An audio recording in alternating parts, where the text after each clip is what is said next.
ask all of you to sort of give us some advice. Tell us what to do in a way, which is, what thought would you want to leave us all with?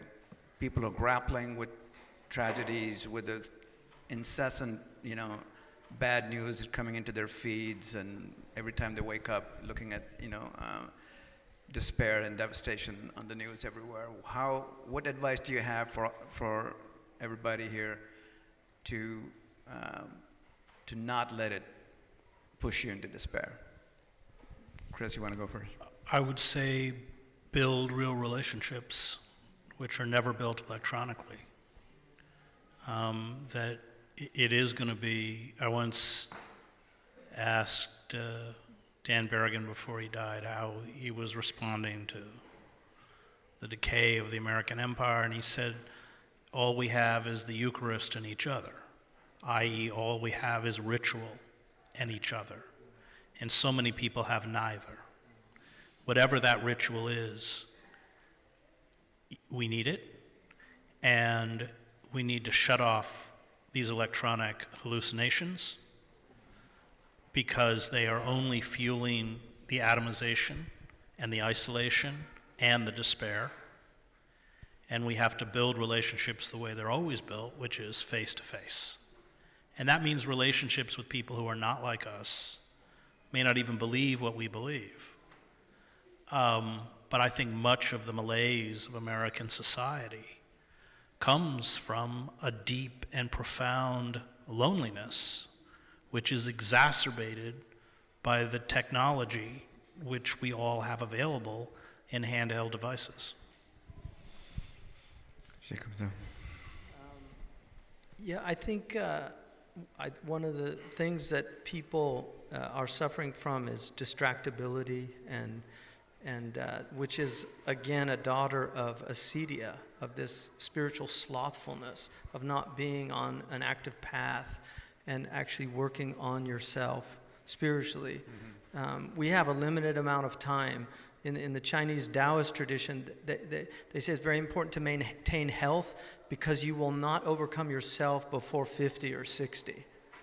Right? So they say you owe it to yourself to try to maintain health so that you have enough time to be prepared for the next step, the journey. Because death is coming to us all, and the readiness is all.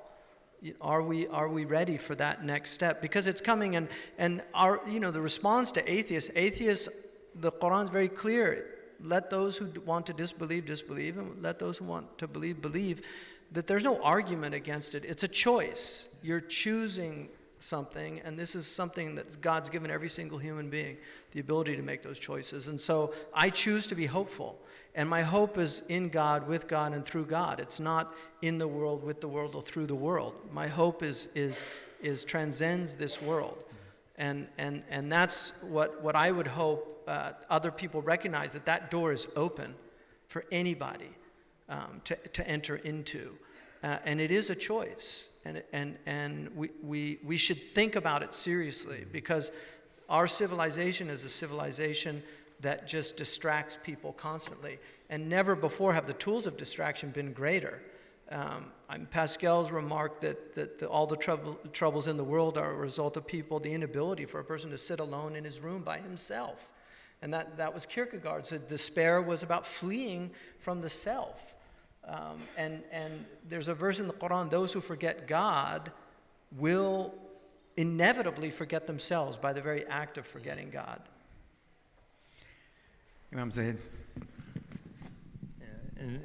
In the ancient world, amongst religious people, solitude was a means for spiritual refinement.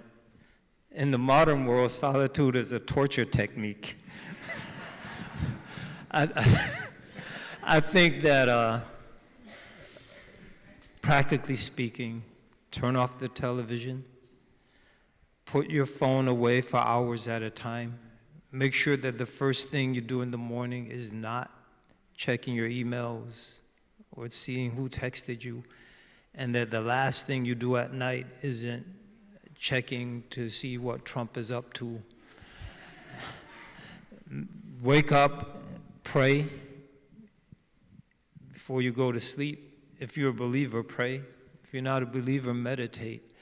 But try to cultivate the ability to be alone with yourself and to find contentment with yourself. And if you believe in God, to find contentment with God.